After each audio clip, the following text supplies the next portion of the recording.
I'm here live, small business trends, trying to go. Yeah, I tried Twitter. Let's see if this all works. Um, so we're just going to dive right into the news.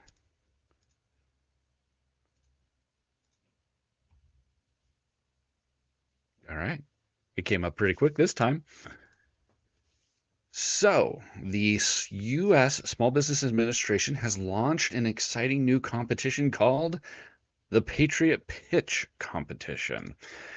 This is aimed at supporting American small businesses with a total cash pool prize of $1 million. Made possible by Clover Network Incorporated, the contest is designed to celebrate and promote innovation among small businesses that are vital to the U.S. economy. The SBA Administrator Kelly Loeffler emphasized the importance of small businesses in driving economic growth. She pointed out that the competition recognizes their role in job creation and aims to spotlight their innovative yeah, recognizes small businesses' role in job creation and aims to spotlight their innovative ideas. The competition is open to small businesses that have used specific SBA funding, creating a unique challenge for those already engaged in SBA resources.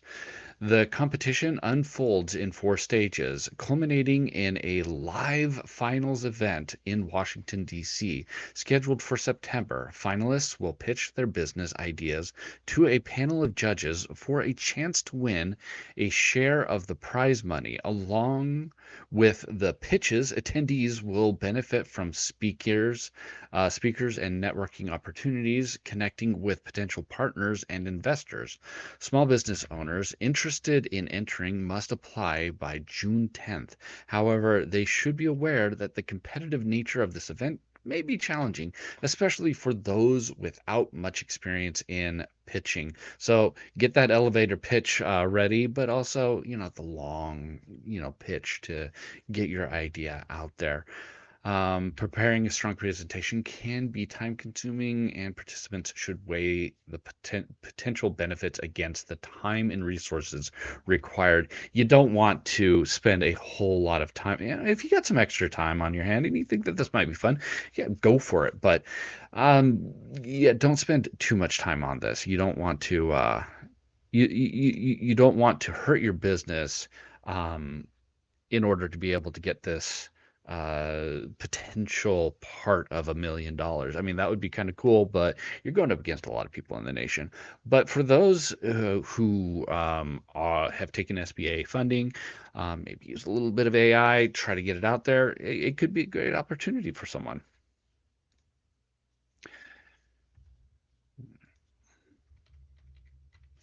PayPal has teamed up with Anthropic to launch a free AI training program specifically designed for small business owners. A recent survey showed that while 82% of small businesses understand the importance of adopting AI, a shocking 73% lack the tools and training to do so. The initiative addresses these concerns with a new online course called AI Fluency for Small Businesses. The course offers a nine self-paced lesson. The course offers nine self-paced lessons featuring video from experts and fellow entrepreneurs, helping participants build practical AI skills. By 2030, the goal is to assist 25 million individuals and businesses in adapting to this new AI digital landscape. Upon completing the course, participants will receive a certificate boosting their credibility in the professional networks. In addition to training, PayPal and Anthropic are introducing a new plugin called Claude for Small Business. The tool automates tasks like invoicing and refunds, making day-to-day operations smoother for entrepreneurs. I'd be a little worried about that refund one. Get all ready and just let me push the button saying yes or no. I don't know if I want to just the whole process. That would scare me. While these advances promise better efficiency and reduced workload, small business owners can be open to change and committed to learn about AI technology. PayPal is dedicated to working with nonprofit organizations to expand the reach of this training globally. With these resources, small businesses can not only survive but thrive in the evolving workplace. Um, yeah, I love this. I love any kind of opportunity to be able to advance AI for small businesses. There isn't I mean, there are tons of people out there. We've got John Lawson. He loves teaching people about how to use Claude Code to be able to automate a lot of tasks. But I could see finding ways to be able to get AI in just the little ways that can save time and money. I'm not talking about replacing a complete employee with AI. I'm talking about saving 5 hours here, an hour here. That's where I think that AI needs to be implemented in and trained on to be able to get the little things. And then once you get comfortable, you can ramp up a little bit more, but always getting advancements out there for training out there, always a good thing. All right. A new report from the Oxford Economics, commissioned by Amazon, reveals that low Earth orbits, or LEO, satellite broadcast service could lead to significant economic growth and job creation globally. The report indicated that by 2035, LEO satellites internet could add between 32 billion and 863 billion to the global economy. That is a huge spread. That's like saying, yeah, I could add between $1 and infinite dollars. I kind of don't know, but I know that it's going to be a lot. Potentially creating millions of jobs and enhancing opportunities for small businesses in underserved areas. Currently, more than 2.6 billion people worldwide lack reliable internet access, hindering their ability to participate in e commerce and digital marketing. The report outlines different scenarios for LEO adoption, emphasizing that improved internet connectivity can empower small businesses and allow them access to essential digital tools. LEO satellites orbit close to Earth, providing fast, low latency internet, which is crucial to real time activities like video conferencing and online learning. This increased connectivity could help connect 421 million people by 2035, supporting up to 21 million jobs globally. So I love this idea of low Earth orbit satellites to be able to provide connectivity. We already have that with Starlink, and adding more competition is just going to be better overall. And let's put out a third company out there that can do this. But let's get Comcast up there. But I love this. I live in a rural area and it has affected me to certain degrees. I mean, as far as rural areas go, we're actually usually on the forefront of connectivity. I got gig internet, even though I live in a town of 2,000 people out in the middle of nowhere. But we also have Amazon data centers, so we're wired up with fiber.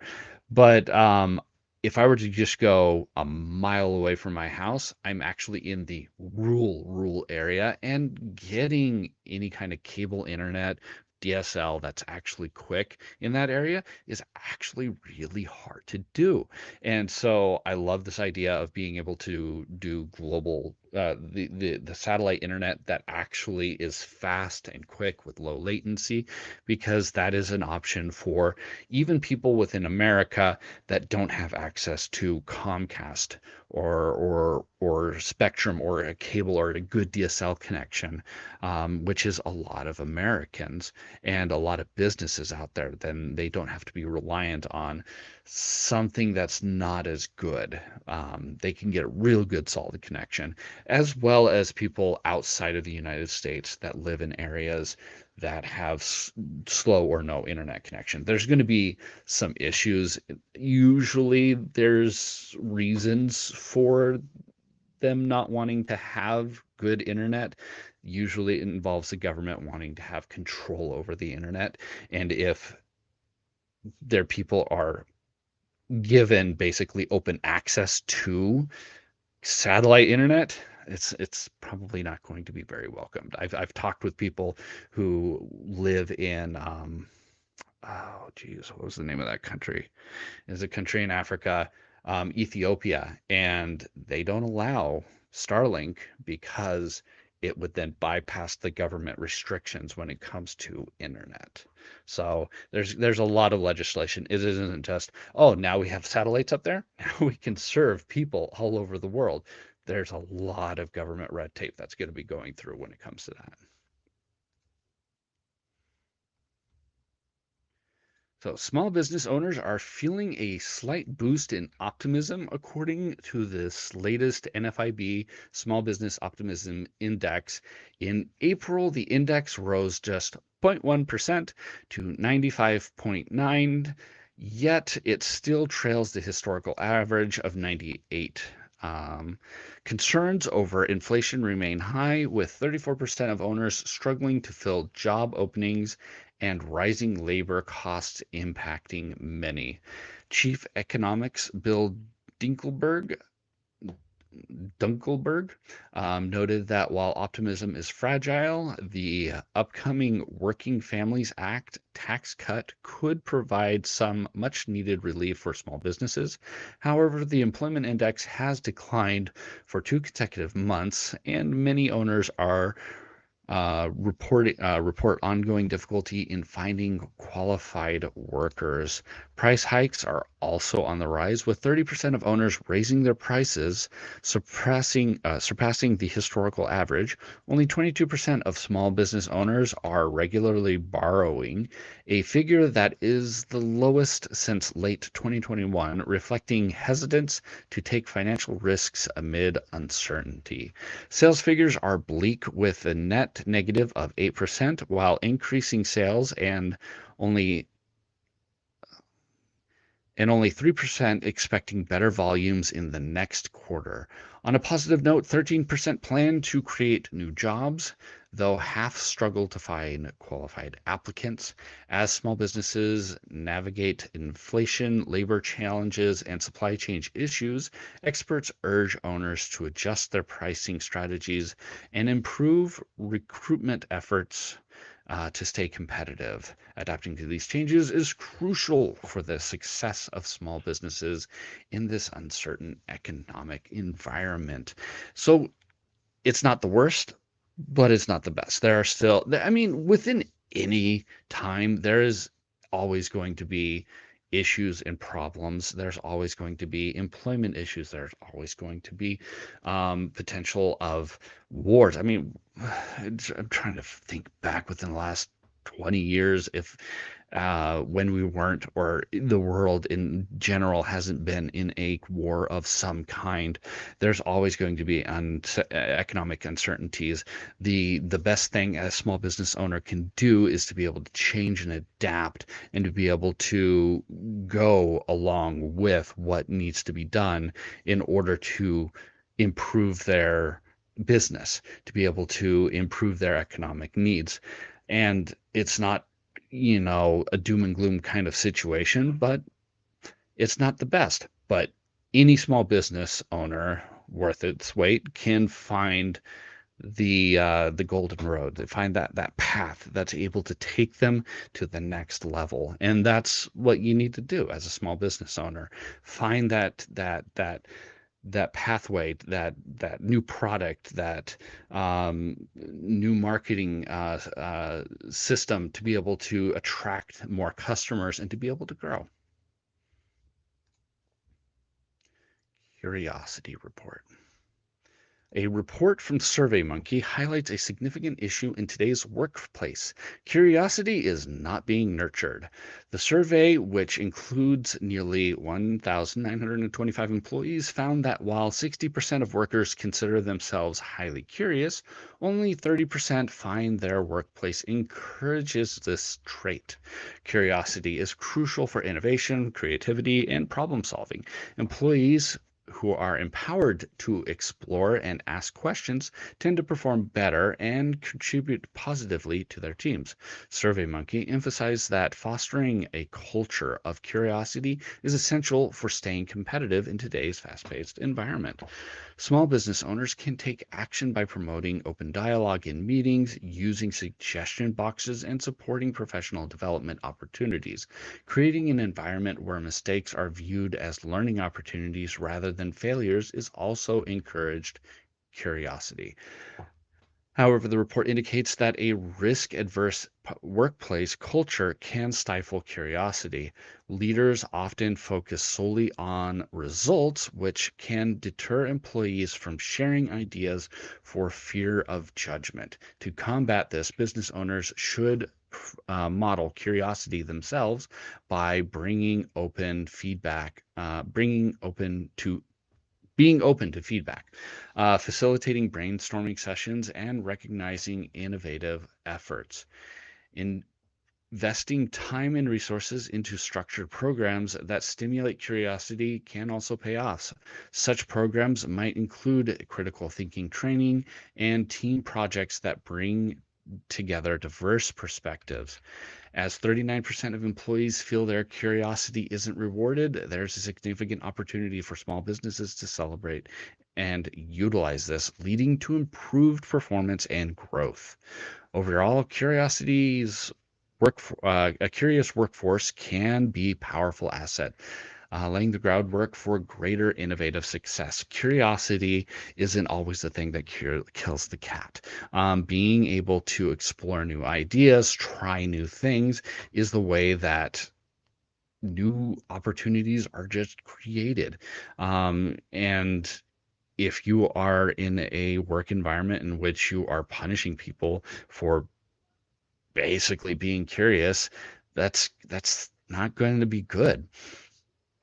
It's going to stifle your business, and it's going to make it to where you're going to miss opportunities.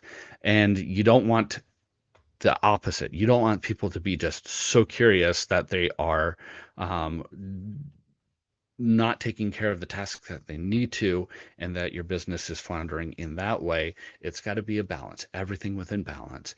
And it may be just hey, you get 5 hours a week, 10 hours a week to be able to work on something that you wouldn't necessarily do it. I think like Google did that in the past, although it was more of a you work 40 hours a week and then you can for 20 hours a week do your own thing, and you don't want to overwork your employees in that regard or anything like that, but you want to be able to give them that ability to be able to grow and to be able to adapt to new technologies and to be able to bring stuff in such as these new AI innovations, without the fear of repercussions. All right, on to deals. I got a couple for you today.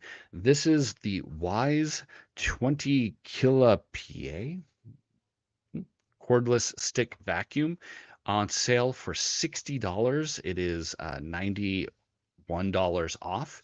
I've personally enjoyed Wise's range of tech that they've come out, and they came out originally with just a camera, and then they've evolved over time to make a lot of household products. They've made thermostats, they've made um, doorbells, all sorts of things. And I was actually really surprised to see a vacuum cleaner. Hopefully it sucks really good. But for $60 for a cordless vacuum, that's actually a pretty decent price. This is at Walmart, and I'll have a link in the description. Apple 14-inch MacBook Pro. This is the M5 series. This one's $300 off. This is from what is it? phphotovideo.com. I'm not the most familiar with Macs, but hey, $300 off of a Mac, that's pretty good. So if you're in the marketplace for one of these M5 Macs, go check out phphotovideo.com to be able to see this new match. And then they're an authorized reseller of Macs. All right, on to the next part, Reddit stories. Would you be upset if I put a QR code on the pizza box? Hey, so I own a small pizza slash pub place, and lately we've been getting takeaway pizza orders almost daily, which honestly feels amazing, and I'm really grateful people enjoy the food. The issue I'm having isn't the orders, it's reviews. We've been open for almost 2 years now and only have 3 Google reviews. They're positive, which is great, but we'd obviously love to be a bit more active online and get reviews more consistently. Most of our customers just grab their pizza and go, so it feels awkward trying to stop people and ask for a review in person, especially when they're in a rush. So I started thinking of or looking into different ideas. One option is putting our Google page somewhere on the pizza box, but I've also been trying out something called Quick Feedback, which is basically a simple QR code where customers can leave quick feedback with a thumbs up or down and an optional comment.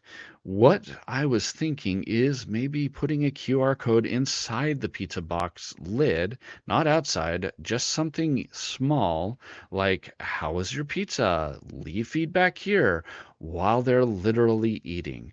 The idea would be to use deeper boxes so nothing touches the lid or affects packaging, obviously. But before I actually do it, I genuinely wanted options first instead of blindly going in.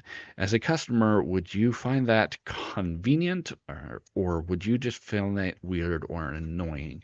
The biggest thing when it comes to getting online reviews is finding a way to be able to encourage that. Just putting out a QR code is not going to be. I mean, you may get a few. I'm not going to say it's not going to work, but they need an incentive. And usually the incentive people have for putting out a review is when something negative happens. So you don't really want them to have easy access to be able to give a negative review. You want them to have the incentive to give a positive review. And so one way to be able to do that is to encourage it by maybe having a competition or something to that effect. Not just saying, hey, if you give a review, we'll give you free stuffed bread or a free soda on your next visit or something to that effect, but to sit there and say, hey, we'll give out a $50 gift card once a month to people who did a review or something to that effect.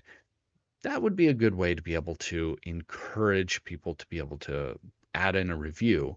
Um, as far as the QR code inside, if you could print it, that would be the best way. Instead of having like a sticker or something like that, if you can order these pizza boxes to where like the QR code is on the inside and it's printed, that would be a lot better than like putting in like a sticker or something to that effect. That would squish down onto the pizza and then it'd be kind of weird. That's what I would do. Charging $50 for a discovery call eliminated 80% of my wasted time. I'm a solo app developer. My old process, free 30-minute call, maybe a proposal, maybe a project. Close rate was 20%. New process, client pays $50 on my site, fills out a structured intake form, and I get a written brief instead of scattered meeting notes.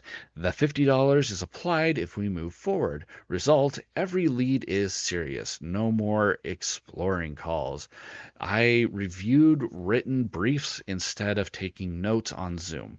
The pushback I expected, nobody pays before talking to you, didn't happen. The people who won't pay $50 for a scoped summary weren't going to pay 80K for a build. Curious if other service providers have tried paid discovery.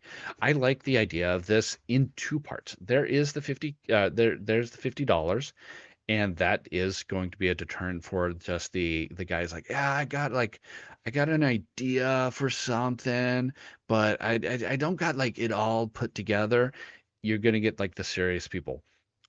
But the other part is you having them come up with the idea themselves and putting it out there instead of you kind of coaxing it out when it comes to uh, a meeting or something to that effect. I think that right there is actually going to be the thing that is increasing. If you're giving them homework before they even talk to you, then they've got to be serious about it. $50, you could probably reduce that down to 20 or something to that effect, and maybe get a little bit more. You don't want to chase away the one person who's just like, well, I'm going to be talking to 10 people about this, 5 people about this, and I want to see what everyone could do. And I don't want to spend $250 just on discovery. Maybe, I don't know, 80K to 50K, $50. I don't know. Am I in the wrong for canceling my client 5 days in advance? Yeah, probably. So, for context, I'm a cosmetologist, hairstylist, and I have a client text me about an appointment for a graduation in February. The graduation's in May. This has been my client for 4 years.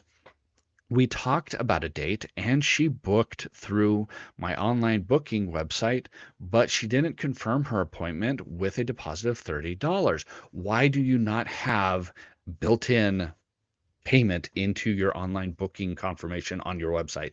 That you need to do that right now today.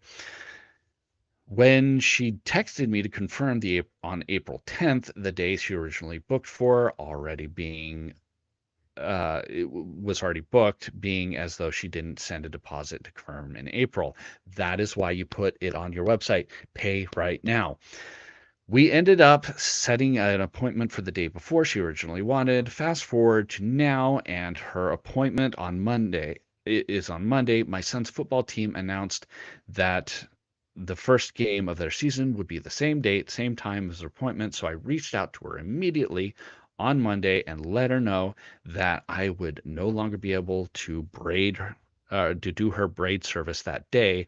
I then apologized for the inconvenience I caused and offered her another time and day and $15 off of her $150 service. 10% off. How generous. I also offered to refund her deposit. Well, I get. She then proceeded to go off on me and basically say that I should honor her appointment regardless, being as though she texted me 3 months ago about that appointment, even though she only confirmed this appointment only a month ago. Still a month ago. I honestly am really upset because I've never can I was really honestly upset because I've never canceled any of her appointments and I've always been good to her. When she called me on the phone, basically just kept huffing and puffing and damn, basically saying damn, basically showing she was upset. And I understand, but I'm never going to miss on my child's events for a job. I'm sorry. Then after she kept pushing at me, I asked her what did she want me to do? I asked her what did she want me to do, not go to my son's game so I could be available for her in a sarcastic tone, which really could have just let her go off. But yeah, man, this woman is not good at writing.